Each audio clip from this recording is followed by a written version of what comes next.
Mugo Eric, jina ambao najulikana ni Eriko baba yao. Mimi ni mkaanji wa Mbulat, kijiji ambacho kinaitwa Maisha Bora. Jana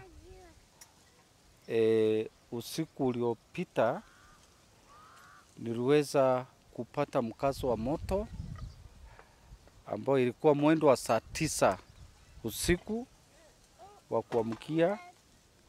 Tukua tumelala saa 9 usiku, ikawa mshani yangu mdogo alikuwa karibu na table room, kwa bedroom iko karibu na table room. Tukaona ametuamsha, anatuambia moto inawaka pande ya table room.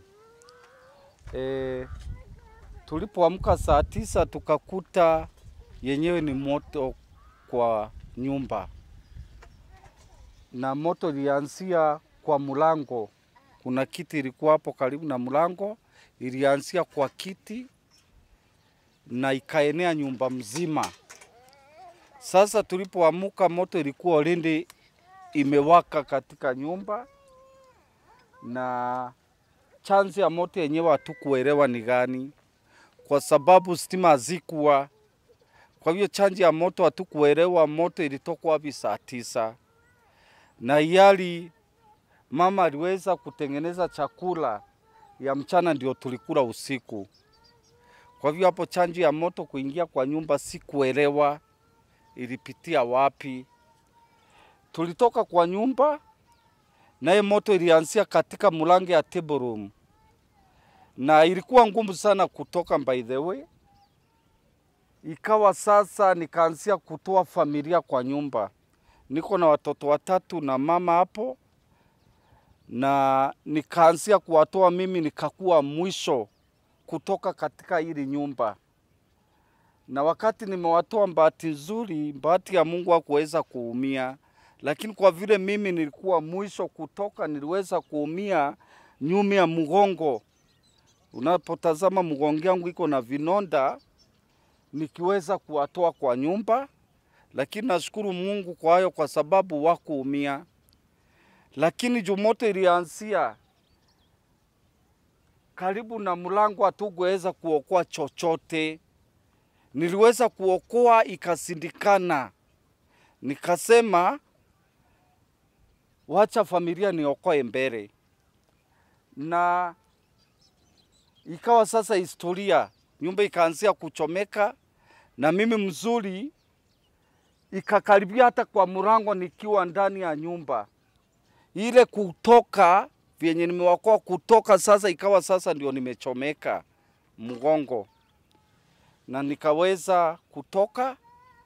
Yali hakuna kitu yeyote niliweza kuokoa kwa hii nyumba. Kulikuwa na simu sikuweza kutoka naye, kulikuwa na nguo za watoto, kulikuwa na mattress, kulikuwa na TV, kulikuwa na mafridge. Kwa jina naitwa Abdiuka, mimi ndio sabiri ya hii area, na Eriki ni jirani yangu, na tena ni kijana yangu, na tena ni mwenzangu. Mimi nimesikitika sana, amechomekewa na hakuna kitu amewacha naye. Mimi naomba wana kijiji ya Maisha Bora tuamuke kuanzia leo, tufanyie Eric mchango kwa kila hali na mali, hata kama ni chakula, hata kama ni nguo, hata kama ni pesa. Tuanze kuchanga 500 tusaidie Eric. Na tumeomba pole, Mungu amsaidie, sababu hii janga ni ya kila mtu. Kwa hivyo nyinyi watu wa Maisha Bora muamuke, tusaidie, usilete mambo ya kidini, ili janga. Tafadhali Eric, tumetembea naye usiku, mchana, kwa baridi, kwa mvua, kwa jua, kwa upepo, tukieka mastika. Wengine hata wajui Gavana Guyo ni nani, kwanza hata walikuwa wanatushangaikia, lakini tulihakikisha huyo mtu ameshikwa mkono. Tulihakikisha leo gavana wetu ako kwa kiti. Na ninaomba mahali gavana ako, uko na huruma sana. Abiba nakujua, First Lady, wewe ni mama uko na huruma sana, na ni mama unasikiza watu sana. Na kuomba mahali uko First Lady, ongea hata na gavana, muambie ashike Eric mkono. Mwenye ako karibu sana na Eric, tumelelewa na Eric pamoja. So Kenya, mimi ningependa kuappeal kwa wakazi, county government, national government, viongozi wote, wakazi wote na kila mtu ambaye anaweza saidia aweze kutusaidia na kile ambacho ako nacho, kwa sababu hakuna kitu amebaki naye.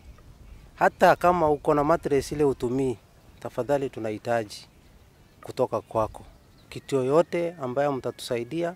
Shilingi 10 yako, shilingi 100 yako itatusaidia, kwa sababu huyu kijana hakuna kitu amebaki naye, na unajua maisha ya kisasa, maisha ni ngumu sana. Imagine utoke penye ulikuwa na kitu mpaka ufike penye hauna chochote. Imagine hiyo kitu. So tunawaomba well wishers wote, tafadhali tusaidie, kuwe na Eric, kwa sababu amesimama na wengi wetu. Sasa ni wakati wa Eric kusaidika. Tafadhali sana na waomba, asanteni. Kumiway area. Eric ni jirani yangu na ni rafiki ya kila mtu. Amepata janga, amechomekewa na nyumba, hana lolote, kwa sasa yako chini kabisa. Tunaomba serikali kuu, county government, governor wetu, hata tunamtaja first lady wetu mpendwa Habiba, na viongozi wote wale wengine ambaye wako, tumsaidie Eric. Wallahi kusema kweli, moto ni adui, na ni adui mbaya. Kama ulikuwa naye leo, kesho hauna, na hakuna mtu hii hali yaielewi. Ni msaada ambaye tunahitaji kwa dharura.